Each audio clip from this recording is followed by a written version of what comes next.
me di cuenta demasiado tarde. No fue una frase aislada ni un berrinche infantil. Fue un patrón. Uno silencioso, paciente y perfectamente calculado. Me llamo Lucía Andrade, tengo 36 años, y durante meses creí que lo que estaba ocurriendo con mis hijos era solo una etapa difícil después de la separación. Pensé que Mateo, de 11 años, estaba entrando en la adolescencia, y que Sofía, con 8, solo estaba repitiendo cosas que escuchaba sin entenderlas del todo. Me repetía eso cada noche, como un mantra, para no aceptar lo que empezaba a doler demasiado. Mi esposo, bueno, ex esposo, se llama Daniel Rivas. Estuvimos casados 12 años. Su familia siempre fue intensa. Muy unidos entre ellos, muy correctos de puertas hacia afuera, y peligrosamente invasivos cuando se sentían con derecho. Yo nunca encajé del todo, pero tampoco pensé que llegarían tan lejos. Todo empezó con comentarios pequeños. Papá dice que tú siempre exageras, me soltó Mateo una noche mientras yo le pedía que apagara la tablet. La abuela dice que contigo siempre estamos castigados, añadió Sofía otro día, con esa inocencia que solo tienen los niños cuando no entienden que están repitiendo veneno. Yo respiraba hondo. No discutía. No quería ser la madre problemática. Daniel me había repetido muchas veces esa frase durante el matrimonio, así que la tenía grabada a fuego. Los fines de semana que pasaban con él regresaban distintos. Más fríos. Más desafiantes. Mateo ya no me contaba sus cosas. Sofía empezó a preguntarme por qué no sabía cocinar como la abuela Elena o por qué siempre estaba cansada. La tía Laura dice que tú no nos escuchas, me dijo Sofía una tarde, mirándome con una mezcla de culpa y curiosidad. Ahí fue cuando algo se quebró dentro de mí. Porque Laura, la hermana de Daniel, nunca me hablaba directamente. Nunca. Pero al parecer, sí hablaba mucho de mí, frente a mis hijos. Empecé a unir puntos. Las llamadas inocentes de la abuela Elena por las noches. Las videollamadas eternas donde yo no estaba invitada a participar. Los regalos acompañados de frases como esto con mamá nunca lo tendrías o aquí no te regañamos por todo. Y Daniel. Daniel siempre tan neutral. Tan conveniente. No exageres, Lucía, me decía. Mi familia solo quiere a los niños. No inventes problemas donde no los hay. Hasta que un día escuché algo que no debía. Mateo estaba en su cuarto con la puerta entreabierta. Yo iba a dejarle ropa limpia cuando lo oí hablar por teléfono. Sí, abuela, ya sé, sí, papá también dice que mamá se hace la víctima. Pausa. No, no le digas nada. Yo sé cómo tratarla. Me quedé paralizada en el pasillo, con la ropa temblándome en las manos. Yo sé cómo tratarla. Eso no lo aprende un niño solo. Esa noche no dormí. Empecé a revisar conversaciones antiguas. Recordé escenas que había minimizado. Comentarios que parecían sueltos, pero que ahora encajaban como piezas de un rompecabezas siniestro. No era improvisado. No era casual. Era un plan.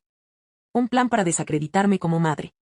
Para convertirme en la estricta, la inestable, la que no entiende a sus propios hijos. Un plan donde Daniel era el padre comprensivo, la familia perfecta, y yo, el problema. Y lo más devastador de todo fue entender que mis hijos estaban siendo usados como armas, y ni siquiera lo sabían.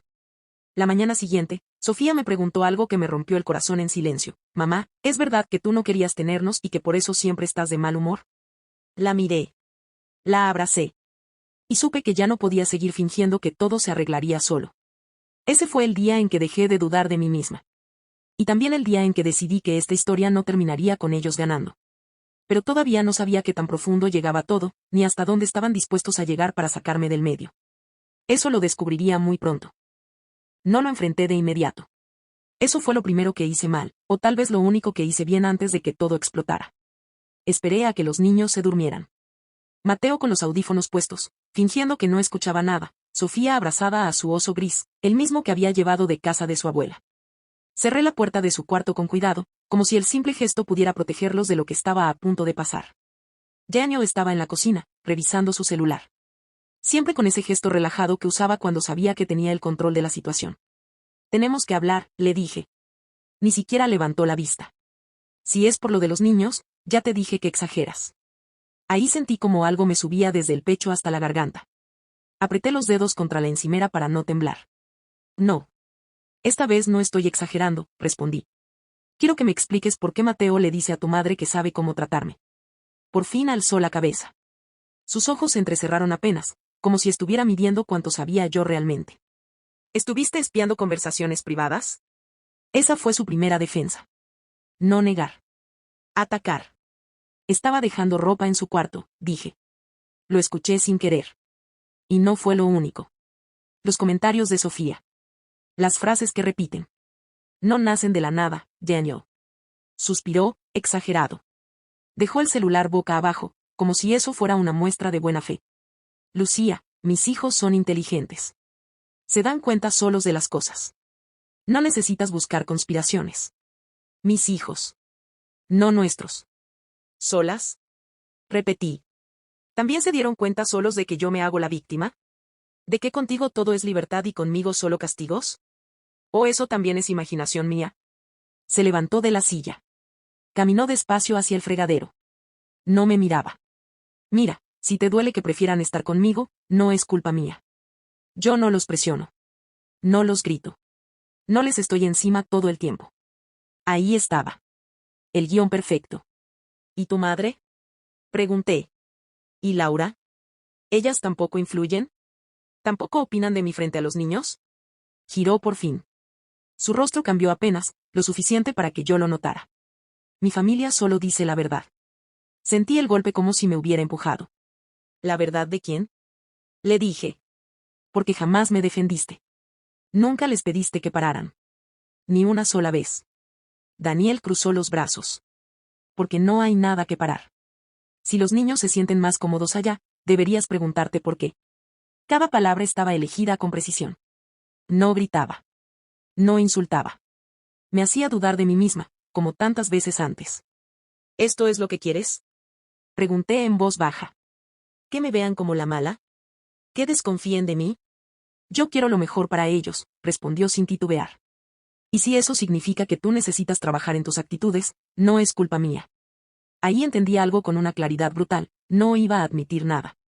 Porque no lo veía como algo malo. Entonces dime algo, Daniel, dije, sintiendo como me ardían los ojos. ¿Les has dicho alguna vez que no hablen mal de mí? ¿Que soy su madre? ¿Que me respeten? Silencio. Ese silencio fue más ruidoso que cualquier grito. Eso pensé, susurré. No dramatices, contestó. Nadie les está diciendo que no te quieran. Pero ya era demasiado tarde para ese argumento. No, dije. Les están enseñando cómo dejar de hacerlo. Daniel volvió a tomar su celular. Señal clara de que la conversación había terminado para él. Haz lo que quieras, Lucía, dijo. Pero no me pongas a elegir entre mi familia y tú. Porque ya sabemos cómo termina eso. Me quedé sola en la cocina, con el sonido del refrigerador zumbando y un nudo en el estómago que ya no se iría. Esa noche entendí que no estaba luchando contra comentarios sueltos. Estaba luchando contra una narrativa completa, sostenida por él y por todos los que siempre me miraron como una intrusa. Y también entendí algo más, quizás lo más aterrador, Daniel ya había elegido un bando. Solo que nunca me avisó. Después de esa conversación, algo cambió en mí. No fue rabia. Fue lucidez. Durante años había confiado en la palabra de Daniel, incluso cuando mi cuerpo me decía que algo no cuadraba. Esa noche dejé de preguntarme si estaba exagerando y empecé a preguntarme qué más no estaba viendo. No busqué pruebas de inmediato. Me prometí no convertirme en la mujer paranoica que él describía. Pero la duda ya estaba ahí, y la duda es paciente. 2 días después, Daniel pasó por los niños para llevárselos el fin de semana. Yo ayudé a Sofía a empacar su pijama y su cepillo de dientes. Mateo guardó su consola portátil con un cuidado exagerado. Daniel dejó su laptop sobre la mesa del comedor mientras iba al baño. Nunca había revisado sus cosas. Nunca. Pero esa vez no fue curiosidad. Fue instinto. La pantalla estaba encendida. No tenía contraseña. Un correo abierto. Estrategia con los niños. Sentí como el corazón me golpeaba las costillas. Miré hacia el pasillo. Cerré la puerta del comedor con suavidad. Me acerqué como si el piso pudiera delatarme. El correo era de Laura. Daniel, mamá y yo hablamos otra vez. Coincidimos en que Lucía sigue manipulando a los niños con culpa. Hay que ser constantes. Si ellos empiezan a notar las diferencias entre las casas, solos van a preferir estar contigo. Mamá dice que hay que reforzar la idea de que contigo hay paz, no drama. No confrontes directamente a Lucía, deja que ellos saquen conclusiones. Me llevé la mano a la boca. Seguía leyendo. Con Mateo funciona bien hacerle sentir que es el hombre de la casa cuando está contigo. Así entiende que no tiene que obedecerla ciegamente. Con Sofía hay que repetir las cosas más veces, pero lo va absorbiendo. Lo estaban diseccionando todo. Mis hijos. Sus edades. Sus debilidades. No era opinión. Era ingeniería emocional. Mis dedos temblaban mientras desplazaba la pantalla. Otro mensaje. Esta vez de Elena, su madre. Hijo, no olvides lo que te dije. Una madre inestable termina perdiendo autoridad sola. No hagas nada brusco. Deja que ella se desgaste. Los niños siempre eligen donde se sienten mejor. Y aquí los cuidamos de verdad. Ahí sentí náuseas. Una madre inestable. Yo. El sonido del baño al descargarse me devolvió al presente. Cerré la laptop justo cuando Daniel regresaba. ¿Todo bien?, preguntó, como si nada. Sí, respondí. Ya casi terminan de alistarse. Salieron. Cerré la puerta. Me apoyé contra ella y me dejé caer al suelo. Lloré en silencio. No de tristeza. De traición pura. Esa misma noche, cuando la casa estaba vacía, hice algo que nunca pensé hacer. Entré a la cuenta compartida que aún teníamos para cosas de los niños. Daniel jamás cambió la contraseña. Había un chat archivado. Familia Rivas, niños. Mensajes de meses atrás. Hoy Sofía volvió diciendo que mamá la regañó por nada. Bien, eso es bueno, que note las diferencias, no le contradigan lo que diga, aunque exagere. Mateo ya empieza a contestarle. Eso va a acelerar todo, cada línea era un clavo. También había audios. En uno, la voz de Elena, suave y dulce. Mi amor, tú no tienes que contarle todo a mamá. A veces los adultos se enojan por cosas que no entienden. Con papá puedes hablar libre. Escuché ese audio 3 veces. Y entendí por qué Mateo me miraba como si yo fuera una extraña. Hice capturas de todo. Correos. Mensajes. Audios. Los guardé en una carpeta con fecha y hora. Me sorprendí de mí misma, estaba tranquila. Metódica. No era venganza. Era protección. Porque ya no se trataba de mí. Se trataba de 2 niños a los que estaban enseñando a desconfiar de su propia madre. Cuando Daniel me escribió esa noche, los niños están bien. No empieces con dramas, no respondí. Por primera vez, no necesitaba convencerlo de nada. Tenía pruebas. Tenía claridad. Y tenía una decisión creciendo dentro de mí, silenciosa pero firme. Aún no sabía cómo iba a hacerlo. Pero ya sabía contra qué estaba luchando. Y ellos no tenían idea de que acababan de dejar huellas demasiado claras. Daniel lo notó antes de que yo dijera una sola palabra. Siempre fue bueno leyendo silencios, cuando le convenía. No llamé el domingo por la noche para preguntar si los niños habían cenado. No envié mensajes el lunes por la mañana recordándole la tarea de Mateo. No reaccioné cuando Sofía volvió con un comentario punzante sobre las mamás que exageran. Yo observaba. Y él sentía el vacío. El primer mensaje llegó el martes, a las 7:14 de la mañana. ¿Estás bien? Estás muy callada. No respondí. A las 2 horas, si estás molesta por algo, dímelo. No es sano ese silencio. Leí el mensaje sin emoción. Ese tono no era preocupación, era desorientación. Esa tarde, Daniel apareció sin avisar. Tocó el timbre 3 veces seguidas, como cuando aún vivíamos juntos y todo le pertenecía. Tenemos que hablar, dijo apenas abrí la puerta. Lo dejé pasar. No le ofrecí café. No le pregunté por los niños. Se sentó en el sillón y miró alrededor, incómodo. Yo permanecí de pie. ¿Qué está pasando contigo?, preguntó. Los niños notan que estás rara. Sonreí apenas. ¿Rara cómo? Frunció el ceño. No estaba acostumbrado a que le devolvieran las preguntas. Distante. Fría. Antes reaccionabas por cualquier cosa. Ahí estaba. La confesión involuntaria. Antes, dije. Se inclinó hacia adelante. Lucía, no empieces con juegos. Esto no es sano para los niños. No te preocupes, respondí con calma. Estoy siendo muy consciente de eso. Daniel parpadeó. Buscaba algo, culpa, llanto, explicación. No encontró nada. Mi mamá me dijo que no le respondiste sus mensajes, soltó de pronto. Ahí supe que el cerco se estaba cerrando. No tenía nada que decirle. Eso es una falta de respeto. ¿Para quién?, pregunté. Se levantó. No puedes cortar así a mi familia. Los niños los necesitan. ¿Los necesitan o los usan?, dije, sin elevar la voz. Su expresión cambió. Fue mínimo, pero real. ¿Qué estás insinuando? Lo miré directo a los ojos por primera vez desde que entró. Nada, respondí. Solo estoy observando. Ese nada lo descolocó más que cualquier acusación. Si tienes algo que decir, dilo de frente, exigió. No me hagas quedar como el malo frente a mis hijos. Tranquilo, dije. Yo no necesito hacer nada para eso. Ahí perdió la paciencia. ¿Sabes qué? Esto es exactamente de lo que habla mi familia. Tu actitud pasivo-agresiva. Ese papel de víctima silenciosa. Respiré hondo. Daniel, dije despacio. ¿Recuerdas cuando me decías que siempre reaccionaba mal? ¿Qué exageraba? ¿Que mis emociones eran el problema? Sí, respondió, desconfiado. Bueno. Estoy haciendo lo contrario. Y aún así te incomoda. Se quedó callado. Ese fue el momento exacto en que entendió que ya no tenía el guión. No te conviene ir por este camino, dijo finalmente, bajando la voz. Las cosas pueden ponerse feas. Esa frase fue una amenaza envuelta en advertencia. ¿Feas para quién? Pregunté. No respondió. Se fue dando un portazo controlado, de esos que no hacen ruido pero dejan claro el mensaje. Esa noche, recibí 3 mensajes más. No me obligues a tomar decisiones que después lamentes. Mi familia está preocupada por tu comportamiento. Si sigues así, vamos a tener que replantear acuerdos. Los leí todos. No contesté ninguno. Porque ahora sabía algo que él todavía no comprendía del todo, el silencio ya no era sumisión. Era estrategia. Y el control se le estaba escapando de las manos. Al día siguiente, llamó a alguien más. Alguien que jamás me había llamado directamente. La abuela Elena. Y su tono ya no fue dulce. El teléfono sonó a las 9 en punto. Demasiado temprano para ser casual. Demasiado exacto para no ser calculado. El nombre Elena Rivas apareció en la pantalla. No contesté de inmediato. Dejé que sonara una vez más.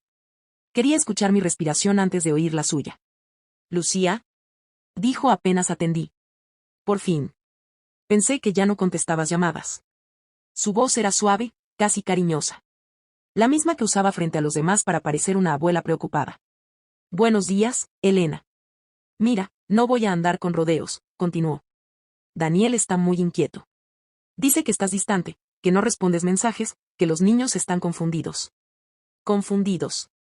Esa palabra la repetían mucho últimamente. Los niños están bien, respondí. Siguen sus rutinas. No es lo que dicen cuando están aquí, replicó sin pausa. Mateo está irritable. Sofía se pone a llorar por cualquier cosa. Eso pasa cuando hay tensiones innecesarias. Ahí estaba el primer golpe. La insinuación de daño. ¿Qué tensiones, Elena? Pregunté con calma. Suspiró, como quien se prepara para explicar algo obvio. Lucía, siempre has sido muy sensible. Eso no te hace mala persona, pero sí, inestable. Y los niños lo perciben. Mi estómago se cerró. No por sorpresa.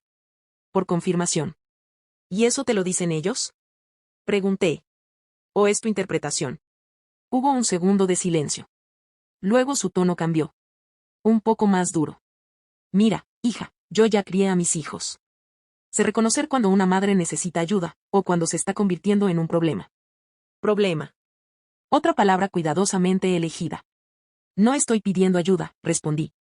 No, claro que no, dijo. Las madres como tú nunca creen necesitarla. Pero a veces las decisiones no dependen solo de una. Sentí el aviso. No era consejo. Era advertencia. ¿A qué te refieres? Pregunté. A que los niños necesitan estabilidad, continuó. Y si alguien empieza a afectar eso, hay mecanismos para protegerlos. Escuelas. Psicólogos. Incluso, instancias mayores. Mi mano se cerró alrededor del teléfono. ¿Me estás amenazando, Elena? Soltó una risa baja. No seas dramática. Te estoy informando.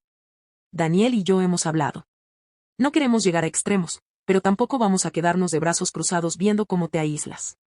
Ahí lo entendí con claridad brutal. Nunca fui parte de la conversación. Siempre hablaron sobre mí, nunca conmigo.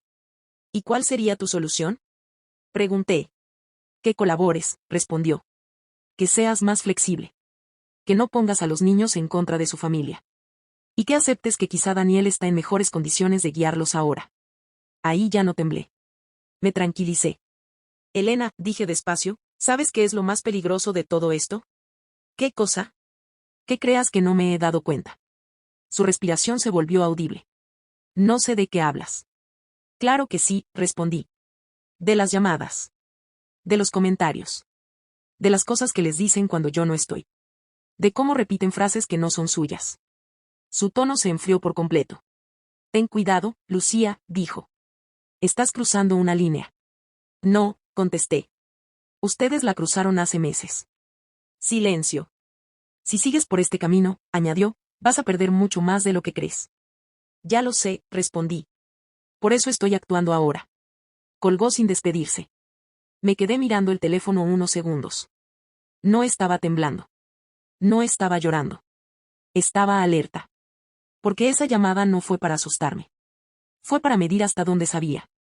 Y para dejar claro que el siguiente movimiento no sería sutil. Ese mismo día llamé a alguien que no formaba parte de su sistema. Alguien que no respondía a los Rivas. Y por primera vez desde que todo empezó, sentí que estaba adelantándome.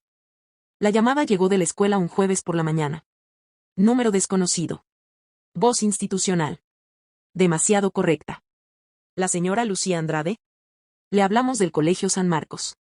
Necesitamos que se presente hoy mismo. Es importante. No pregunté por qué. Ya lo sabía. Cuando llegué, la secretaria evitó mirarme a los ojos. Me pidió que esperara.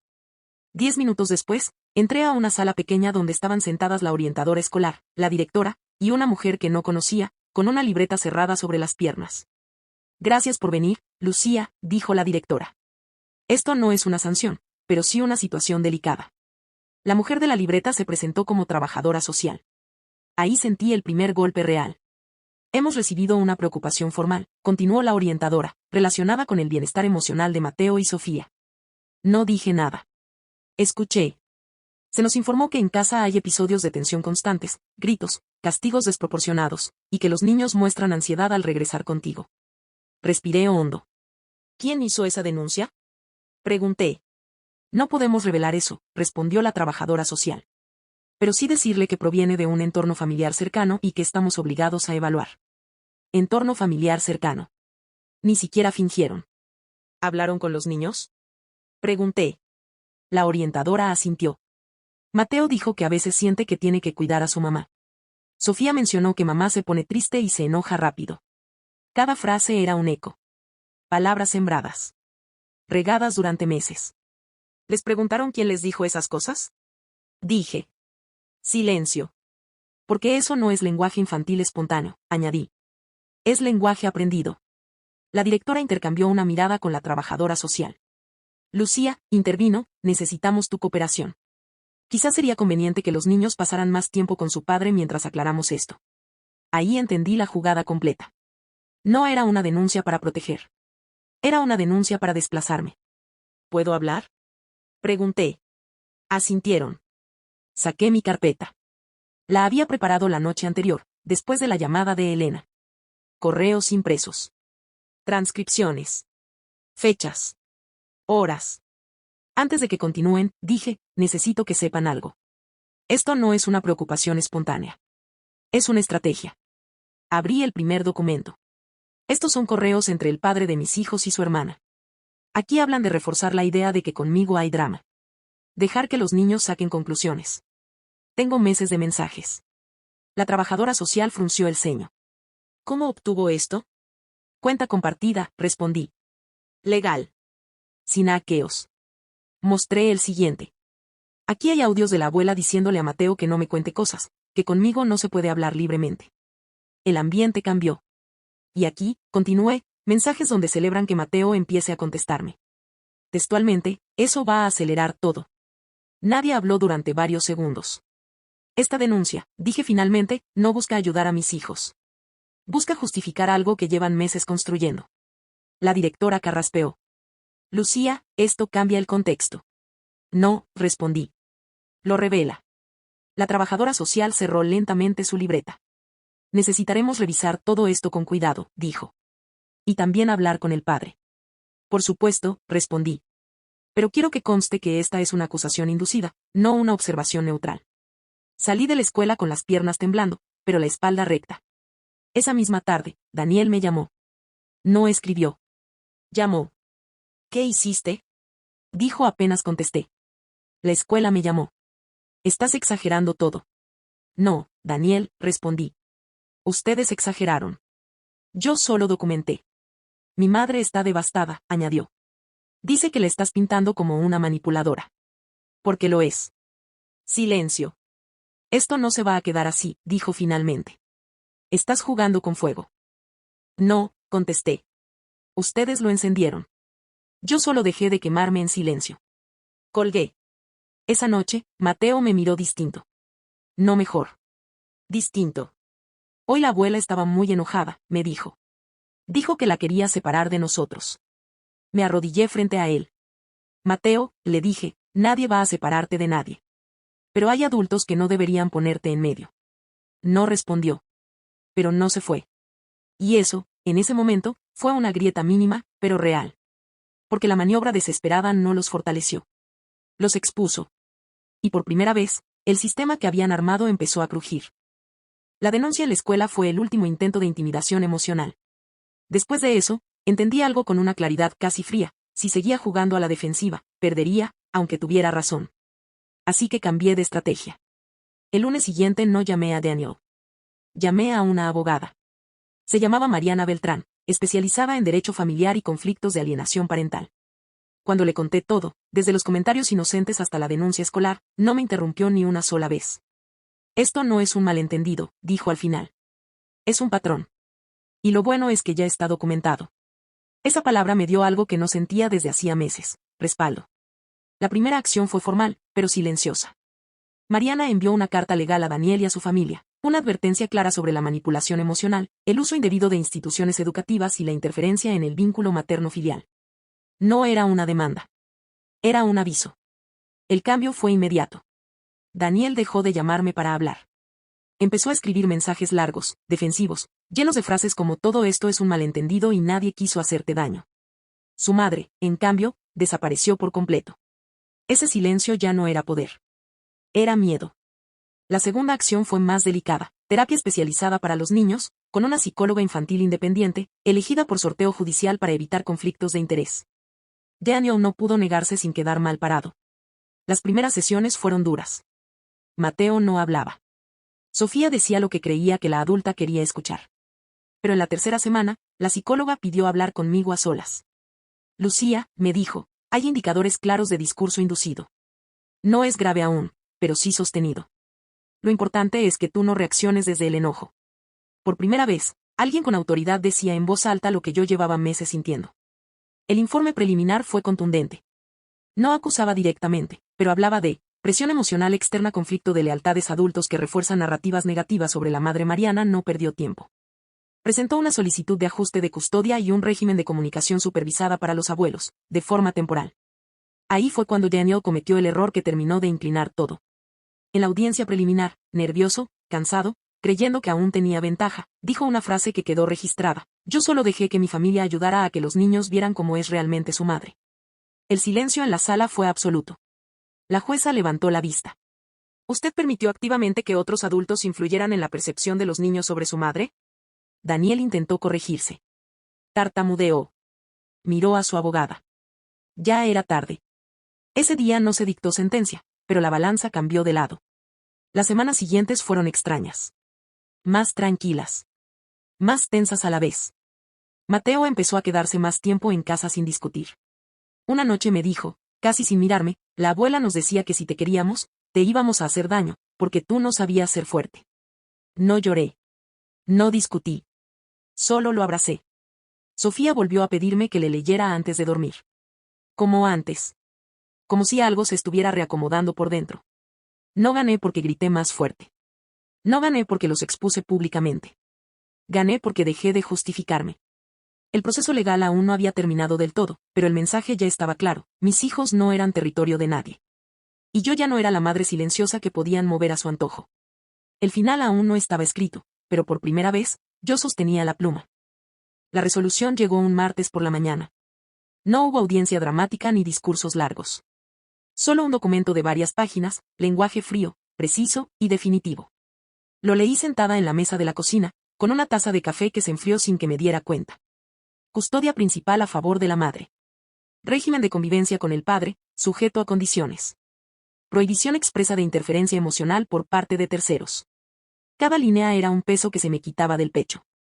La jueza fue clara en su fundamento: Existían indicios suficientes y documentados de manipulación emocional, uso indebido de instituciones y participación activa de adultos externos en la construcción de una narrativa negativa hacia mí. No hubo castigo ejemplar. No hubo humillación pública. Hubo algo más poderoso, límites legales. Daniel quedó obligado a asistir a un programa de coparentalidad y a sesiones terapéuticas individuales. Las visitas con los niños continuarían, pero con seguimiento profesional durante los primeros meses. En cuanto a Elena y Laura, la resolución fue aún más precisa. Contacto con los niños restringido y supervisado, sin llamadas privadas, sin mensajes directos, sin intermediarios. Leí ese párrafo 2 veces. No por rencor. Por alivio. Daniel me llamó esa misma tarde. Su voz ya no tenía autoridad.